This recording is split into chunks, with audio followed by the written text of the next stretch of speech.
Aussi difficile que cela a pu être, je suis arrivé à une conclusion inévitable et profondément gênante. Je crois qu'une élite et les entreprises qu'elle dirige n'ont pas seulement pris le contrôle de notre énergie, de nos réserves en nourriture, de notre éducation, de nos services de santé, mais aussi de quasiment tous les aspects de nos vies. Et c'est possible en contrôlant le monde de la finance, non pas en créant plus de valeur, mais en contrôlant véritablement la source de l'argent. Lorsque j'ai suivi la trace de l'argent, j'ai découvert que cela me ramenait au niveau d'une pyramide. Nous nous situons à la base, vacants à nos occupations quotidiennes. Au-dessus de nous se trouve le gouvernement. Ces personnes à qui l'on donne le monopole du pouvoir et qui l'utilisent pour nous taxer et nous contrôler, que l'on soit d'accord ou pas. Mais qui les contrôlent, eux? Au niveau supérieur se trouvent les entreprises. Beaucoup diraient que désormais ce sont les entreprises et non pas les États-nations qui dirigent le monde. Ils parlent de corporatocratie. Pour prendre possession des ressources mondiales et contrôler les marchés, cette corporatocratie doit avoir accès à un argent de faible valeur. Les grandes entreprises obtiennent leurs prêts à des taux préférentiels auprès des grandes banques, ce qui signifie que les élites aisées qui contrôlent les plus grosses banques contrôlent ces entreprises. En suivant la trace de l'argent, j'ai appris que presque toutes mes croyances à son sujet étaient fausses. Il est intéressant de voir à quel point on se pose si peu de questions sur toutes ces choses de la vie quotidienne. Lorsque, par exemple, nous nous rendons dans une banque et que nous demandons un prêt de, disons, 50 000 $ ou 50 000 livres, que se passe-t-il vraiment? La plupart des gens vivent leur vie en se basant sur une vague image de ce qui se passe. Ce qui se passe réellement lorsque vous demandez 50 000 livres, c'est qu'ils saisissent ce nombre sur votre compte. C'est tout ce qu'ils font.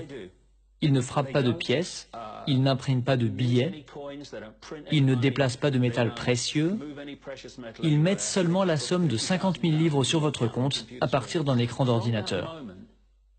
À partir de ce moment, vous commencez à payer des intérêts sur de l'argent qui n'a jamais existé, n'existe pas et n'existera jamais. Il s'avère que l'argent prêté ne représente en réalité qu'un neuvième de l'argent dont les banques disposent dans leur coffre-fort. Cela est possible grâce à ce que l'on appelle les prêts de réserve fractionnaire. La Réserve fédérale américaine ou la Banque centrale dans tout pays a légalement le droit de fixer le montant qu'une banque doit avoir en réserve. Aux États-Unis, ce montant se situe actuellement autour de 10%. Donc si vous déposez 10 000 $ à la banque en met de côté 10%, soit 1 000 $, puis prête le reste de votre argent. Pour comprendre le fonctionnement de ce système, admettons qu'une personne vienne à la banque et demande un prêt de 9 000 $ pour l'achat d'une voiture. À ce moment, ce sont les 9 000 $ de votre dépôt d'origine que la banque prête. Dès lors, l'argent n'est plus là.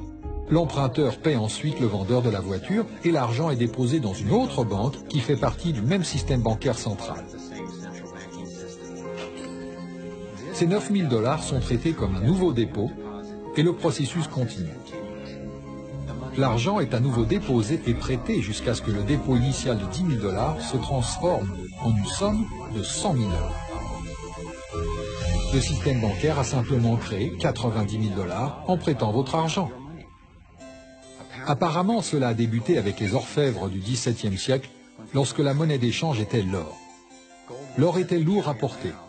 Le véritable métal était donc stocké dans les coffres-forts et le commerce s'effectuait grâce à des récépissés. Ces récépissés représentaient la première forme d'argent papier. Étant donné que seules quelques personnes retiraient leur or à n'importe quel moment, les propriétaires des coffres-forts, essentiellement les nouveaux banquiers, ont commencé à créer des récépissés pour plus de métaux qu'ils n'en avaient réellement. Ils ont prêté ces récépissés et facturé des intérêts sur de l'argent, en l'occurrence de l'or, qu'ils ne possédaient pas réellement. C'est ainsi que notre système de réserve fractionnaire a vu le jour. Dans ce système, les banquiers sont supposés créer de l'argent à partir de rien, alors que le reste d'entre nous doit travailler dur pour le gagner.